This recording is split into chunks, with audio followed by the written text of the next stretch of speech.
Suamiku lupa privasi story WA, part 15, kalah telak. Zahwa, jangan durhaka, dia tetap ayahmu, bentak nenek Zahwa. Aku hanya bengong menyaksikan adegan ini. Zahwa pasti sudah menahan diri berlaku kurang ajar. Dia anak yang baik, selalu mencintai kedua orang tuanya di atas segalanya. Namun perbuatan ayah memang begitu menancap di relung hati, meninggalkan jejak luka yang tiada tara kuantitas sakitnya. Aku udah coba menahan sakit ini ya. Mama selalu minta biar aku memaafkan ayah. Tapi gak bisa ya, gak bisa. Perlahan aku dekap anakku, menguatkan pundaknya agar tetap tabah. Jangan sampai Zahwa melakukan hal yang merugikan dirinya sendiri.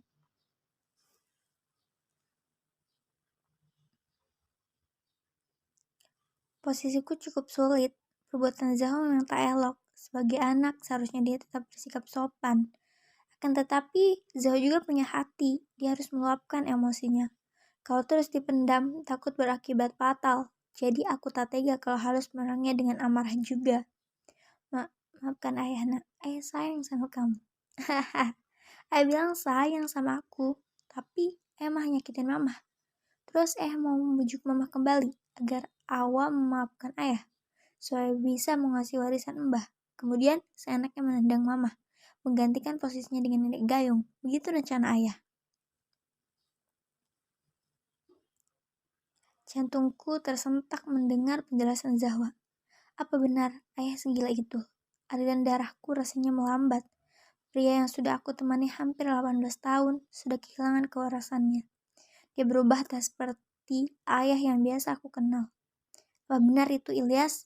Tanya Pak Handoko menggetarkan jantung seisi ruangan. Tidak Pak, Zahwa pasti salah paham. Ayah masih mengelak. Baik, Zahwa bacakan pesan ayah dengan nenek gayung.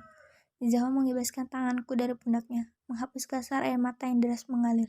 Dia ambil ponsel yang tergeletak di sofa, merubah posisi berdiri di samping kakek. Mas, bagaimana rencana kita? Tenang sayang, semuanya aman.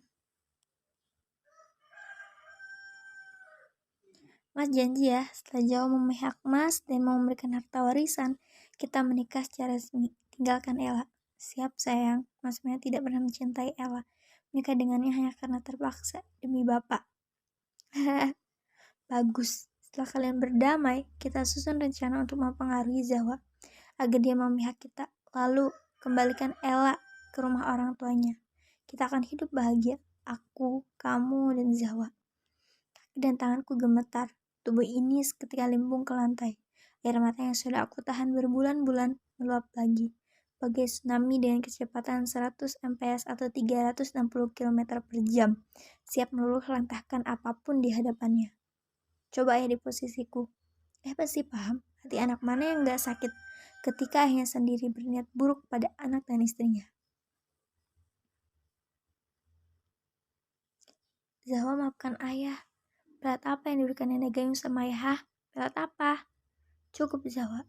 Ebri menghampiri anaknya dengan kasar merebut ponsel, mengarahkan sholat menantang. Mereka seperti dua orang di arena pertandingan, siap memangsa untuk saling menghancurkan. Harusnya ayah yang bertanya, sejak kapan kamu jadi anak tidak beretika seperti ini? Plak, oh Tuhan. Spontan aku menutupi wajah dengan kedua tangan.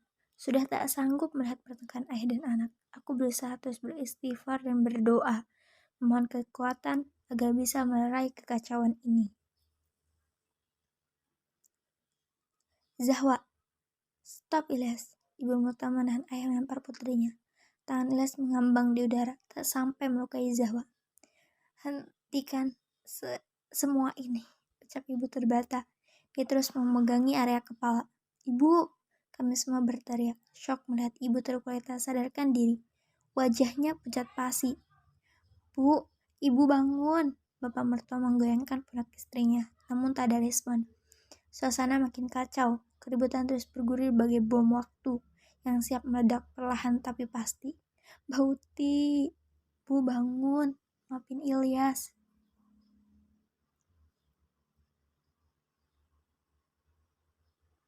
Mundur, Handoko mendorong ayah dengan kasar. Segera aku suruh bapak menggendong ibu masuk ke kamar, sebelum bapak kembali memukuli anaknya. Aku perintahkan Zhao menelpon dokter pribadi keluarga ini, sementara aku mengolesi minyak kayu putih di area hidung, kaki, dan tangan, berharap ibu cepat sadar. Beberapa menit kemudian dokter datang, memeriksa ibu mertua, ternyata tekanan darahnya tinggi, sehingga menyebabkan hilang kesadaran. Dokter menyarankan ibu tidak terlalu banyak pikiran dan tidak boleh mendapatkan kabar yang mengagetkan,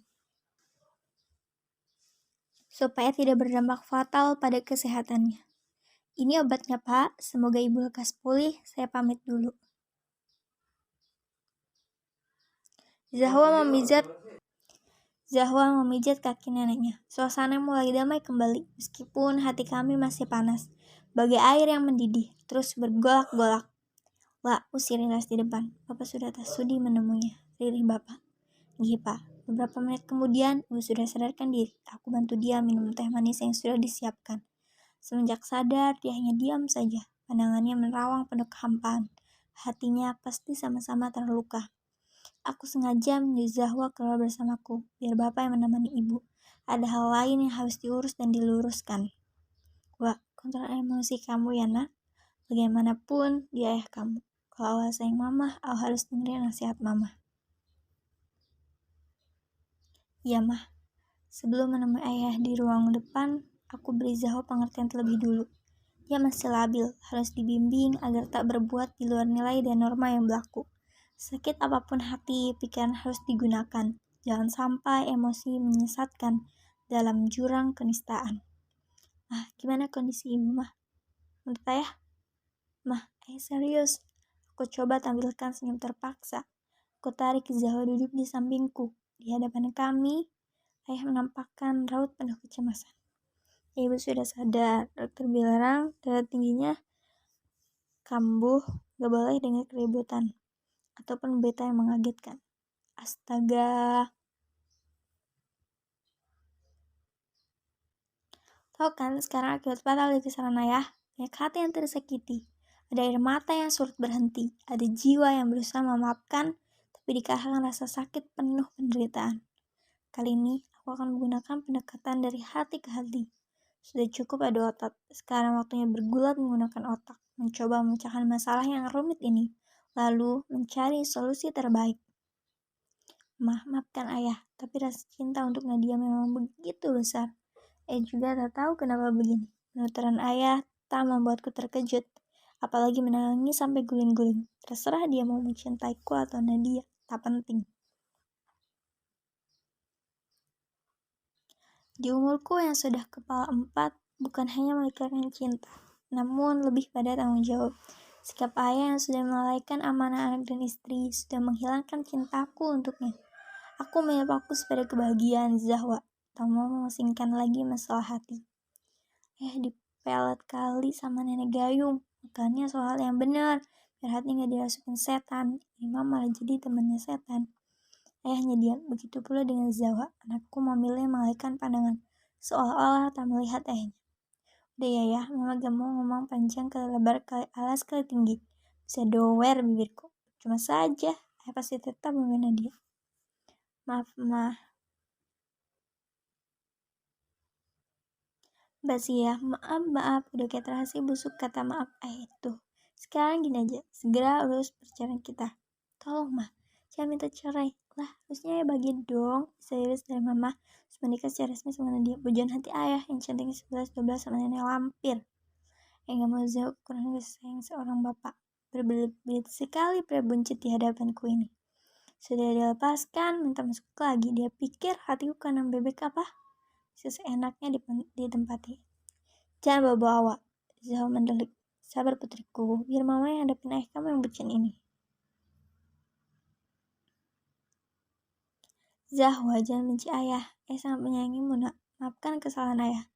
Zahwa memalingkan muka. Sudah, sebagai orang waras, aku mau menyelesaikan masalah kita. Pak Ilyas, segera katakan, Anda maunya apa? Kepala saya cenut-cenut ngadepin tingkah bapak yang sudah tua tapi banyak gaya. Mau kita hidup bahagia, ditambah kehadiran Nadia. Bruk, meja aku pukul seketenaga, sesudahnya meringis menahan sakit. Lonjak ya, dan ya pergi dari sini cepat.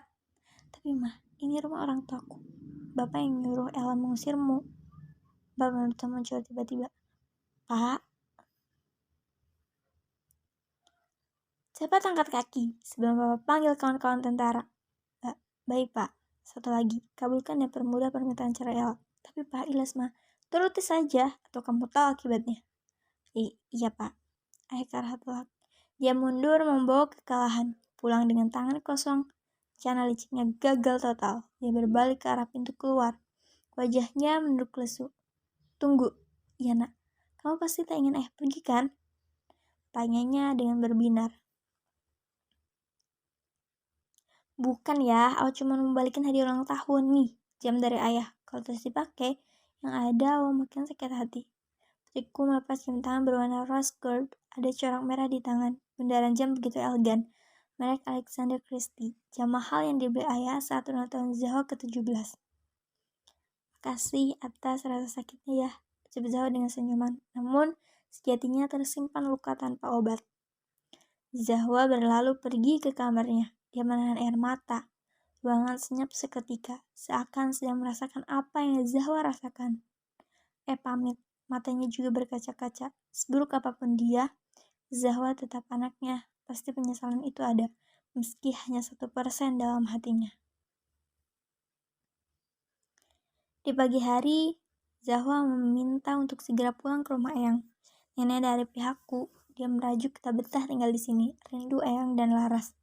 Sejak semalam, Zahwa nampak murung. Mungkin memang lebih baik aku bawa dia ke rumah emak, agar kesedihannya bisa sedikit dilupakan. Laras adik bungsuku yang ceria dan suka melawak, semoga dapat menghiburnya. Setelah meminta izin bapak dan ibu mertua, aku pamit pulang, di antara supir pribadi bapak. Semua keperluan Zahwa, bapak yang akan menanggung. Kalau butuh apa-apa, hubungi saja bapak. Pesannya saat kami berpamitan. Aku teringat dengan sikapnya. Dia memang mertua idaman. Aku dan Zahwa masuk ke dalam mobil. Rumah emak dapat ditempuh dalam waktu 3 jam. Di sana masih sangat pedesaan. Berbeda dengan rumah mertuaku yang ada di ibu kota provinsi. Di tempat emak cukup banyak pepohonan. Namun, bukan termasuk pelosok sebab akses pasar, bank, sekolahan, dan kantor kecamatan tidak terlalu jauh. Pak, jangan ngebut-ngebut. Maaf bu, kayaknya ada yang lagi ngikutin kita. Masa pak? Siapa toh yang mau ngikutin saya? Orang saya nggak punya fans dan bukan artis. Dia tahu bu, tapi mobil hitam di belakang kita dari tadi ngikutin. Selalu ada di jalur yang sama. Aduh, siapa yang mengikutiku? Apa jangan-jangan diam-diam aku punya penggemar rahasia? Tak mungkin. Atau mungkin itu ayah. Gak mungkin juga, dia sudah pulang semalam. Supir bapak sendiri yang mengantarnya ke bandara. Terima kasih, jangan lupa subscribe, ikuti terus channel SA Cerbung. Akan up kisah ini, Cerbung ini setiap minggu. Terima kasih, bye-bye. Wassalamualaikum warahmatullahi wabarakatuh.